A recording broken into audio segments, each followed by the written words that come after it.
والصلاة والسلام على سید الانبیاء والمرسلین وعلى آلہ واصحابہ اجمعین اما بعد اعوذ باللہ من الشیطان الرجیم بسم اللہ الرحمن الرحیم قل بفضل اللہ وبرحمتہ فبذلک فلیفرحوا صدق اللہ العظیم وصدق رسولہ النبی الکریم الامین ان اللہ وملائکتہ یصلون علی النبی یا ایہا الذین آمنوا صلوا علیہ وسلموا تسلیما الصلاۃ والسلام علیک یا سیدی یا رسول اللہ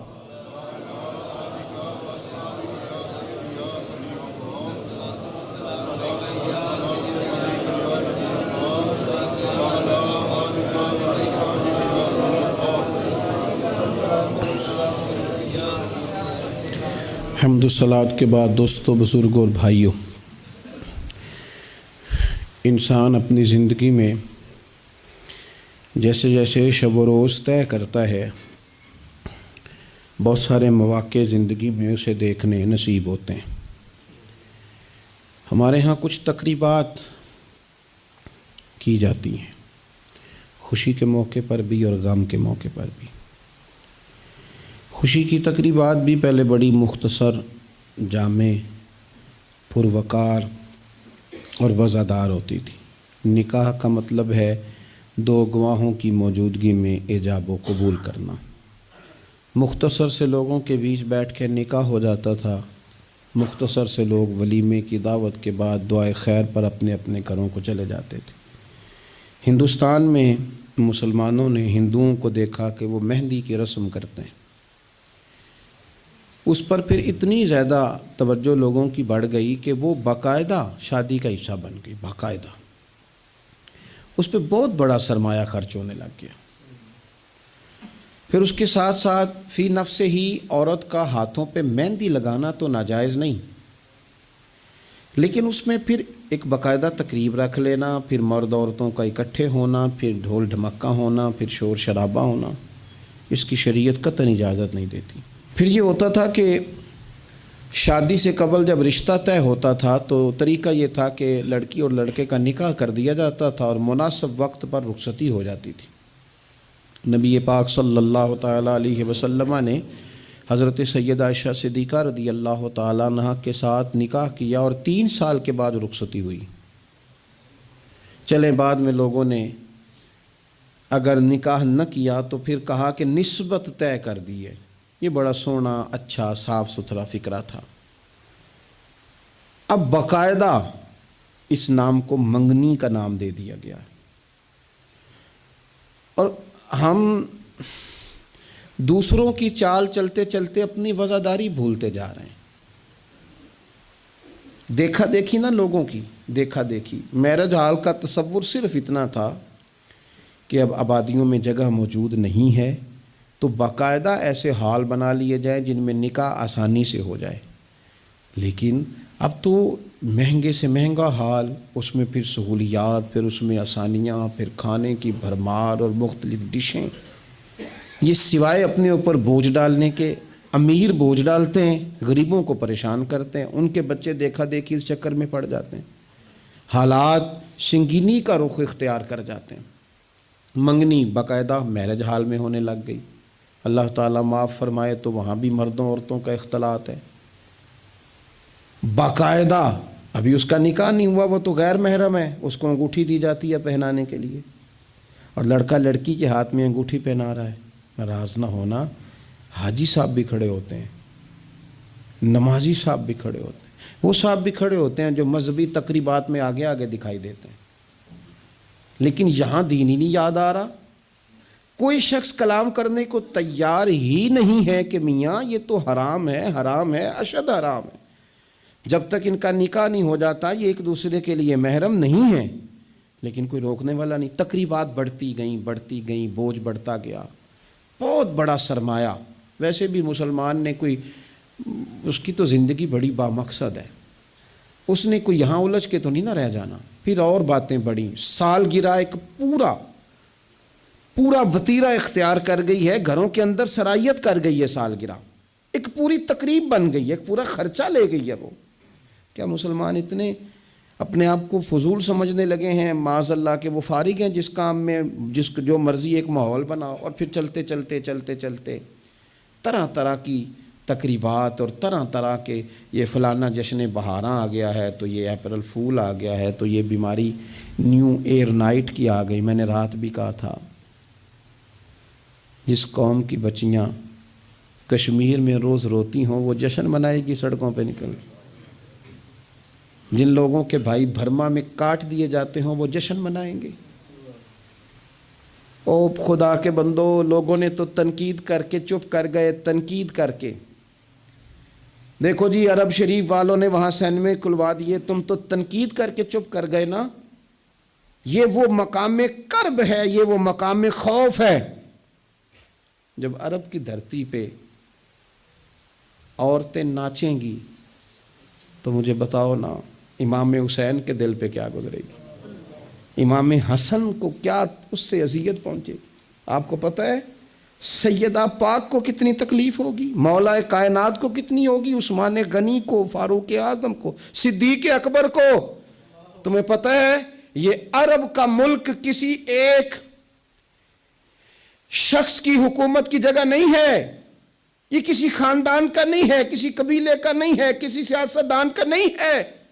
یہ عرب شریف تو میرے نبی پاک کا وطن ہے.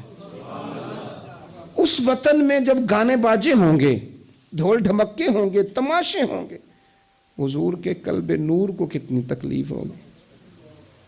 اور ہم ہیں کہ مذاق بنا ہوا ہے. کہاں ہیں وہ لوگ جو روز کہتے تھے موویاں بنا کے غریب لوگوں کو پکڑ کے کہتے تھے یہ فلانی غلط حرکت کر رہا ہے, یہ فلانی. تمہارا فتویٰ غریب کے حق میں اور ہے اور امیر کے حق میں اور ہے. اب بھی تو کوئی 2 ویڈیو بنا دو نا کہ یہاں یہ ظلم ہو رہا ہے. اور جب سال گزریں تو قومیں اپنا حساب کرتی ہیں, اور میرا اور آپ کا سال وہ گزر رہا ہے جہاں قرضہ زیادہ لے لیا گیا ہے, جہاں قومیں گروی رکھی جا رہی ہیں, جہاں ہمارا ہر پیدا ہونے والا بچہ مقروض پیدا ہوتا ہے. لیکن مزاج بن گیا نا, بس مناؤ جو ملتا ہے اسے مناؤ. یہ کس نے شوق پیدا کیا ہمارے بچوں کے اندر روز شادیوں پہ جانے کا, تیار ہو کے جانے کا؟ کس نے شوق پیدا کیا؟ بڑوں نے. نہ مانے بزرگ, بڑوں نے شوق پیدا کیا. ہم نے ابلاغ اس طرح کا کیا, او کدی موقع آنا ہوں ہے ہن اوتھے بھی نہ جائیے, ورنہ ہمارے بچوں میں شوق کبھی نہ آتا. ہم نے ابلاغ کیا ہے, ہم نے توجہ دلائی ہے. بچے چھٹیاں کر رہے ہیں, یہ ہم پریشان ہیں ان دنوں میں. پیپر بچوں کے قریب ہیں مدرسے کے, اور چوتھے دن کو بچہ درخواست لے کے آ جاتا ہے فلانے کی شادی ہے, فلانے کی شادی ہے. میرے ابا جی کہا کرتے تھے, تھوڑے سے ہم بڑے ہوئے تو ابا جی شادی پہ جانا ہے تو کہتے تھے جوان منڈے دا کی کام میں ویاواں تے جانے دا, ہم جائیں گے نا تمہاری اماں جائے گھر رہو آرام سے. ہمارے پرانے بزرگ اس طرح کی تربیت کرتے تھے, کہتے تھے تمہارا مطلب کیا, اس شادی پہ تم نے کیا کرنا ہے. اور یہاں سارا کام ہی بچے اور بچیوں کو دے دیا گیا, بچے اور بچیوں کو, اور تیار کر کے نہیں جاتا. کسی خاص جگہ پہ کوئی مجبوری ہو جائے, قربت اتنی زیادہ ہو کہ رہا نہ جائے, تو کبھی نکاح پڑھانے کے لیے جاؤں نا تو بس میرے کانوں سے آواز ٹکراتی نہیں, لیکن میں سمجھ جاتا ہوں کہ کیا باتیں گونج رہی ہیں. اور پردہ ہی کر لو تھوڑا سا. وہ کہتے ہیں پردہ, یہ بچی کے نکاح کی مووی نہ بنی تو فلم ہی نہیں مکمل ہوگی. اس خوشی کے موقع پر بھی آپ یہ کہہ رہے ہیں کہ لو جی پردہ کرو اور دوپٹہ لو, تو اتنے پیسے دیے وہ بیوٹی پارلر والے کو, وہ کدھر جائیں گے؟ کون ہیں یہ لوگ سارے؟ میں اور آپ نہیں ہیں, ہم ہی تو ہیں یہ سارے. یہ کس پر تنقید کر کے ہم چپ کر گئے ہیں؟ ہم سارے خود ہیں, اور ہم سب ملا کے اس سوسائٹی کا حصہ بنتے جا رہے ہیں. اب تو بھائی وہ مہنگے میرج ہال کے اندر جب میرج ہال لیا جاتا ہے تو ایک سمت عورتیں, ایک سمت مرد, اور بیچ میں پردے کا بندوبست بھی نہیں کرایا جاتا, چونکہ یہ تو دکھیا نوس لوگ ہیں جو پردہ کراتے ہیں. وہ کہتے ہیں وہ لو اتنی تیاری کی, کپڑے دکھانے کس کو ہیں, تم پردہ کرا رہے ہو. خدا سے ڈریں, مسلمان ان ابس کاموں کے لیے نہیں ہے. تو اونچے مقاصد کے لیے آیا. تو دیکھنا تیری تو بڑی عظمت ہے. کنتم خیر امۃ اخرجت للناس تأمرون بالمعروف وتنہون عن المنکر. تجھے تو بھیجا تھا کہ تو دنیا میں خیر عام کرے گا, برائی کا ہاتھ تھامے گا، تو کہاں الجھ کے رہ گیا؟ اپنی تقریبات پر تھوڑی توجہ دیں۔ ایک تو یہ خوشی کی تقریبات، پھر ایک غم کی تقریبات۔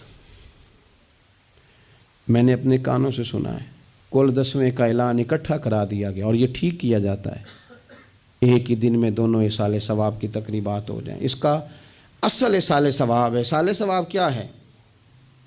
ایصال ثواب یہ ہے کہ آپ کو دعا کرنی ہے جانے والے کے لیے، کچھ قرآن مجید پڑھ کے، کچھ اذکار پڑھ کے، کچھ وظائف پڑھ کے اس کی روح کو ایصال کرنا ہے، اتنا مقصود ہے۔ بڑی غور سے، مجھے تھوڑا ٹائم دیں گے آپ 2-3 منٹ کا صرف، اور میری بات پہ نا خاص توجہ کریں، خاص بات کرنا چاہتا ہوں۔ اگر اس میں کھانا پکانا ہے نا، تو آپ نے کھانا اس لیے پکانا ہے کہ غریب کو، مسکین کو کھانا کھلائیں گے، اور جو ثواب اس کا ملے گا وہ بھی جانے والے کی روح کو ملے گا۔ لیکن اگر آپ اس میں دعوت پکا لیں، دعوت رشتہ داروں کی، یاروں کی، وہ تو بھائی دعوت ہے۔ ایک ہے کہ آپ نے کوئی ایسا کام کیا جس سے جانے والے کی روح کو، ہوٹل میں بیٹھ کے کھانا کھایا 4 بندوں نے، موج کی، مرضی کا انہوں نے گوشت اڑایا، تو وہ کہیں اس کا ثواب جائے گا؟ یہ جو دعوت کا لفظ ہے نا، کہ دعوت کی، امیر لوگ سارے اکٹھے کیے، رشتہ دار، دوست احباب، سیاسی سب آ گئے، اب آپ نے وہ دعوت کی اور نام آپ نے ختم شریف کا دے دیا۔ آپ تھوڑی گہرائی سے سوچیں کہ یہ ختم بنتا ہے؟ ویسے ذہن قبول کرتا ہے کہ یہ ختم شریف ہے؟ اب میں کہہ لوں، اب میں یہ بات کر لوں کہ ہمارے ہاں کچھ ولیمہ نما چہلم بھی ہوتے ہیں، ولیمہ نما چہلم۔ وہ ٹائٹل چہلم کا ہے اور اندر جا کے دیکھو تو ماحول سارا ولیمے کا ہے، تو یہ ایصال ثواب ہے؟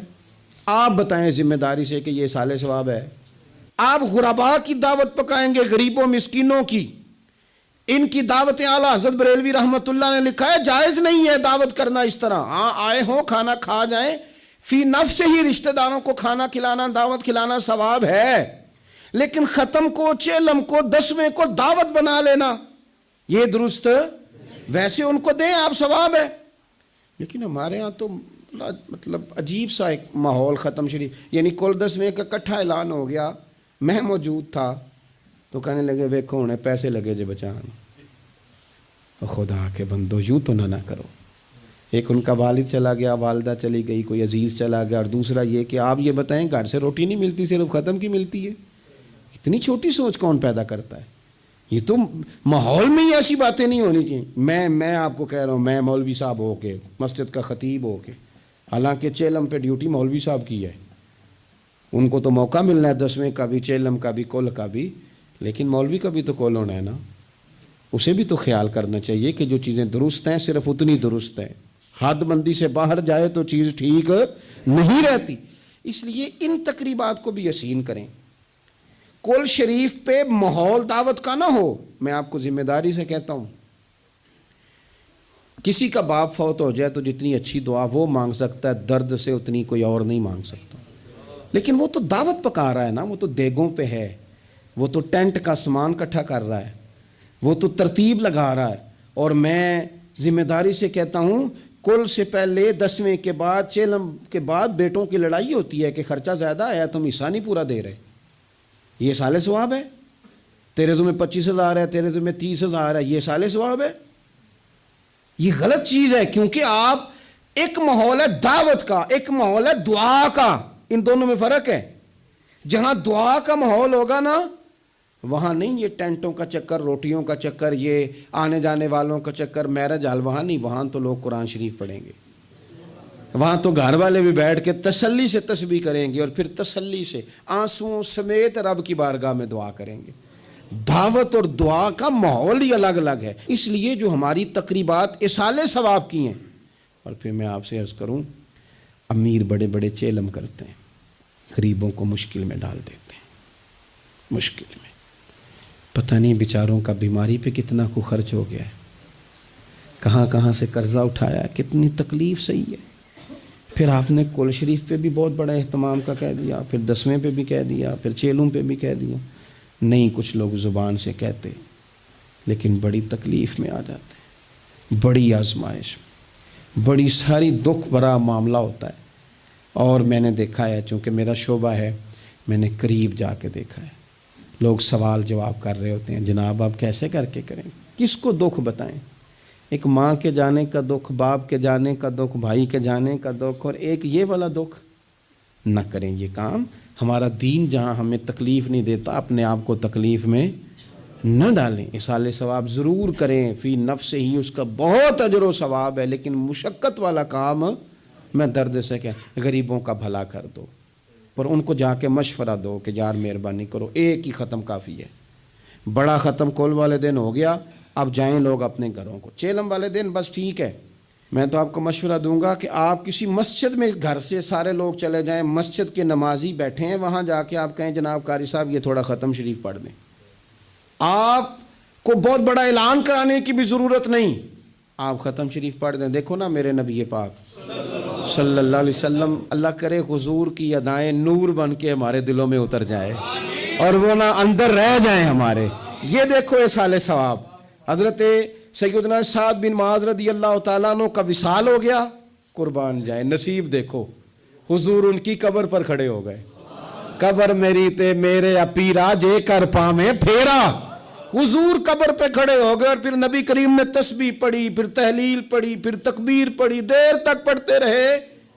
پھر حضور نے پتہ کیا فرمایا؟ فرمایا تمہارے بھائی کی قبر تنگ ہو گئی تھی، میں نے تسبیح پڑھی ہے تو اللہ نے کشادہ کر دی ہے، کھول دی ہے قبر.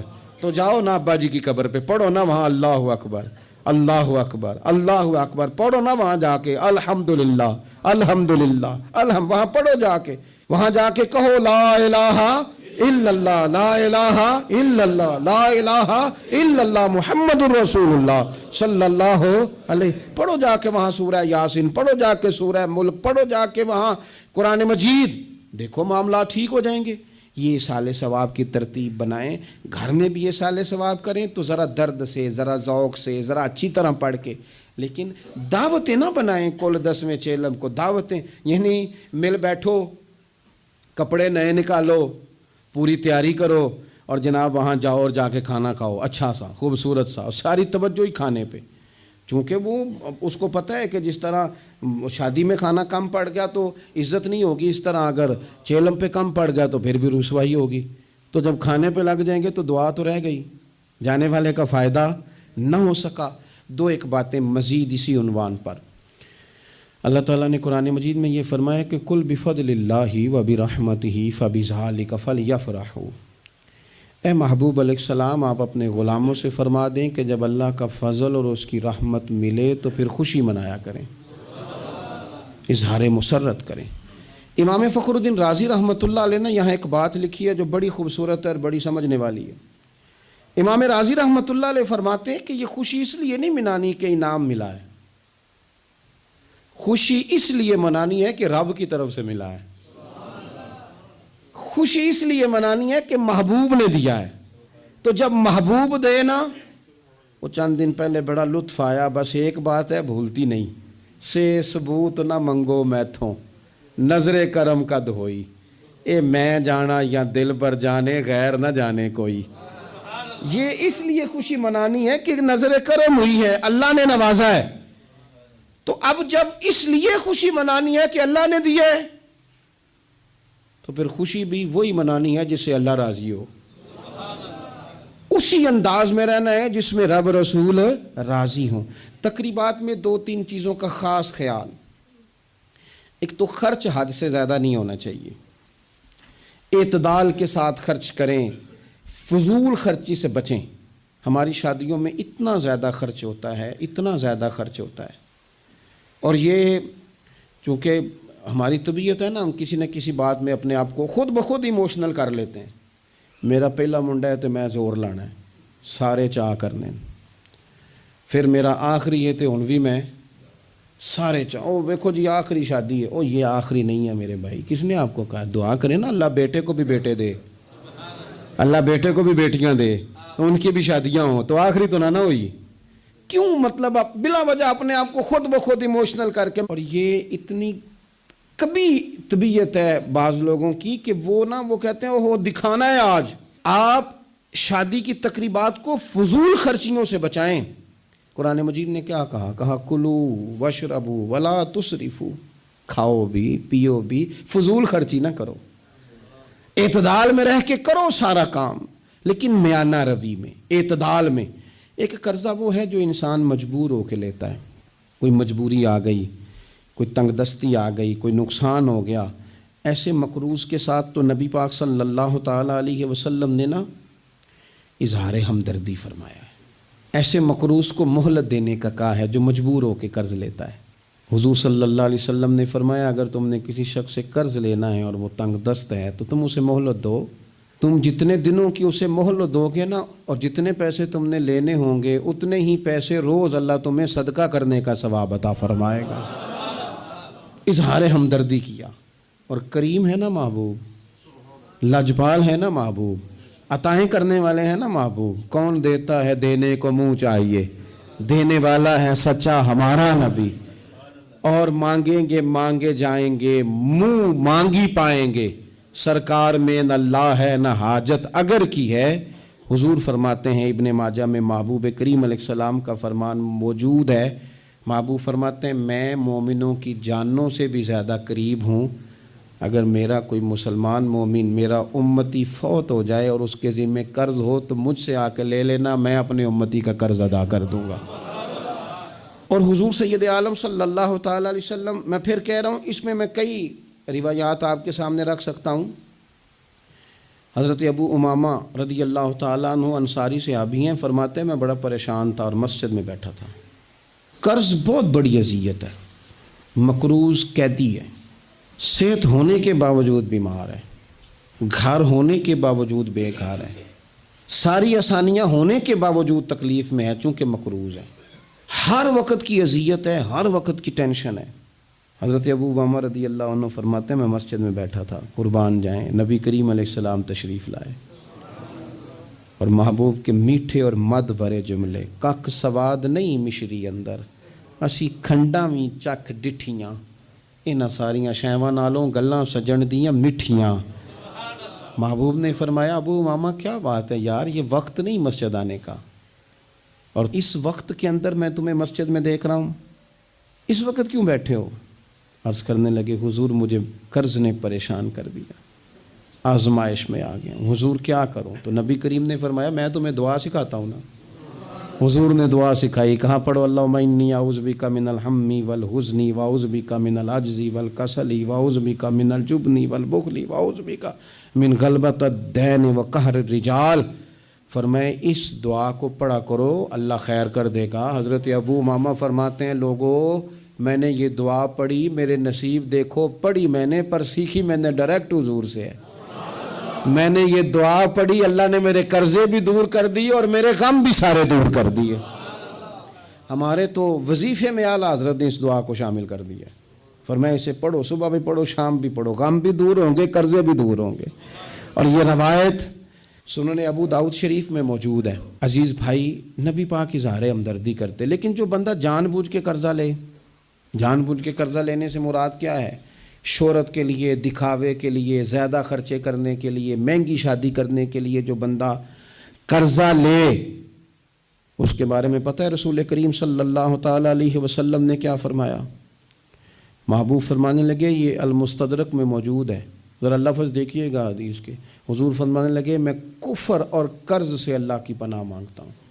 میں کہہ چکا ہوں کہ شارحین حدیث نے لکھا یہ وہ والا قرض ہے جو بندے نے شہرت کے لیے لیا، خرچے بڑھانے کے لیے لیا، مہنگی شادی کرنے کے لیے، دکھاوے کے لیے کام کرنے کو لیا، مجبور نہیں تھا، جان بوجھ کے لیا۔ حضور فرمانے لگے میں کفر اور قرض سے اللہ کی پناہ مانگتا ہوں۔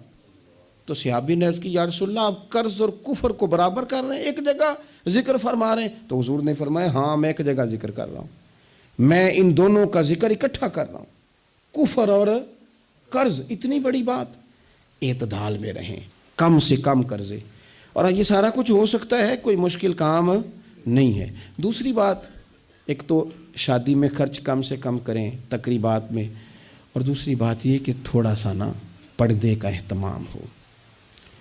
میں کوئی تنقید نہیں کرتا، طنز نہیں کرتا، چونکہ ہماری بہنیں مائیں بیٹیاں ہوتی ہیں، ہم نہیں انہیں سمجھانا ہے، ان کو ذرا سمجھائیں، ان کو یہ بتائیں کہ قیمتی چیزیں جو ہوتی ہیں وہ پردوں میں ہوتی ہیں۔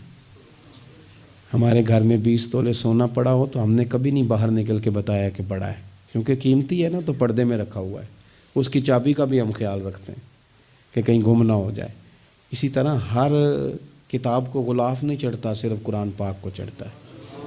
انہیں بتاؤ کہ ساری بیویاں پردہ نہیں کرتی، صرف سیدہ عائشہ صدیقہ کی کنیزیں کرتی ہیں، صرف سیدہ فاطمہ کی کنیزیں کرتی ہیں رضی اللہ تعالی عنہما۔ تھوڑا سا نا پردے کا اہتمام۔ شادی بیاہ پہ تو بالکل ہی معاملہ گڑبڑ ہے، اور پوری تیاری کر کے عورتیں معاذ اللہ آ جاتی ہیں، اور یہ تو روکنا ہے ان کے ورثاء نے، ان کے جو ولی ہیں۔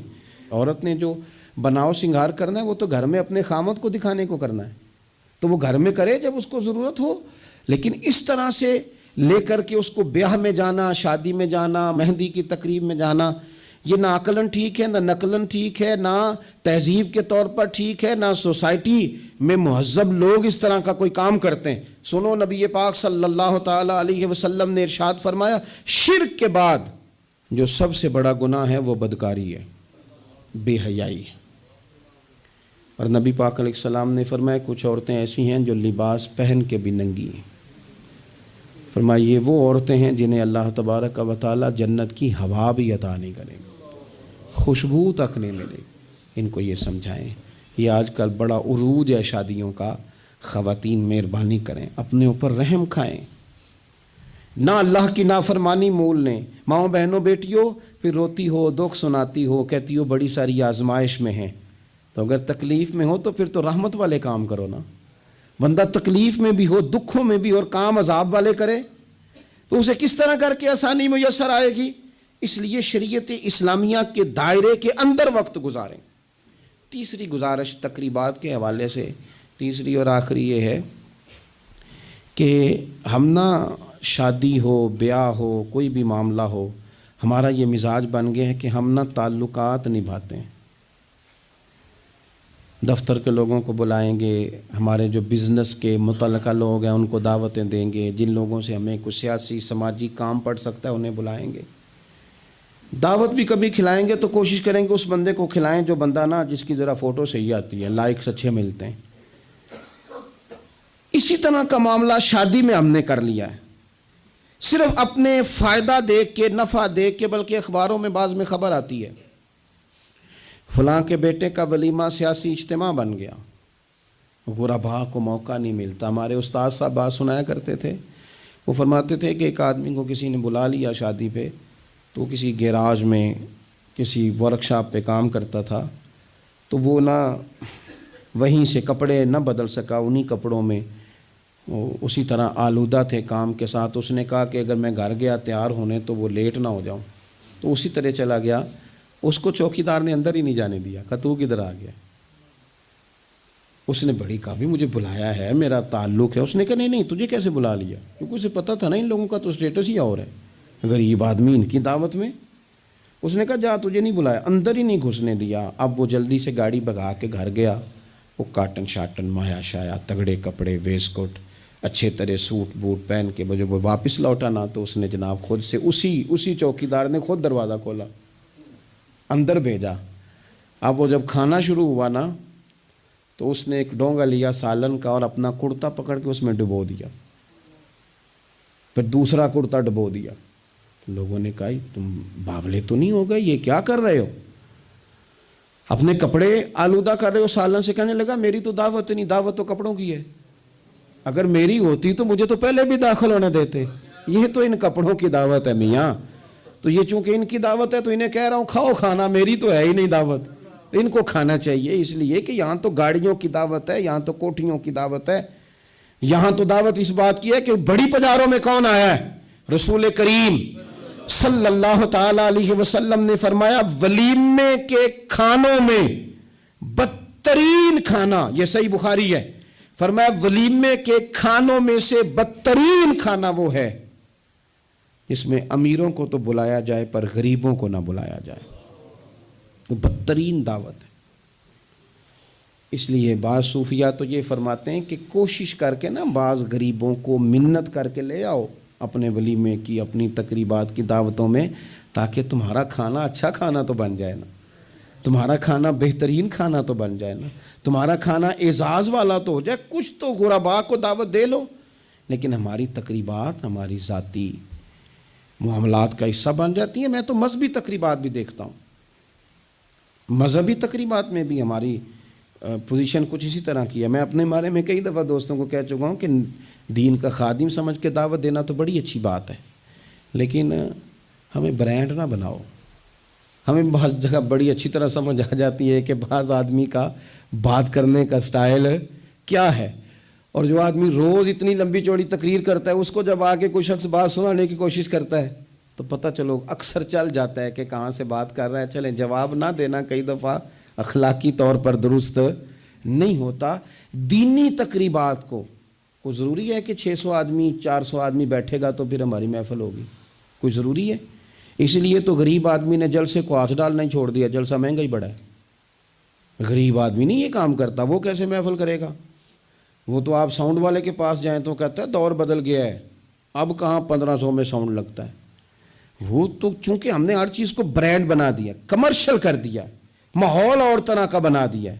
یہ کام نہ کریں، آپ اس کو دین ہی بنائیں، اور یہ ذوق ہی رہے نا تو بھائی اس کے لیے پھر کسی آرٹیفیشل نعت خواں کو بلانے کی ضرورت نہیں ہوتی۔ محلے کا لڑکا بھی سونی نعت پڑھ لیتا ہے، اس کے لیے پھر اپنے خطیب صاحب بھی بڑی بہترین تقریر کر لیتے ہیں جو ہمیں 5 نمازیں پڑھاتے ہیں، پھر یہاں بھی سارے کام۔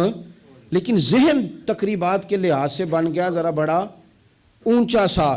دین اپنی ذاتی حیثیت رکھتا ہے، اپنی تقریبات کو شستہ کریں، سنجیدہ کریں، صاف ستھرا کریں، جتنی بھی قباحتیں ہیں، اخلاقی ہیں، مالی ہیں، ان کو دور کریں۔ ہم مسلمان ہیں۔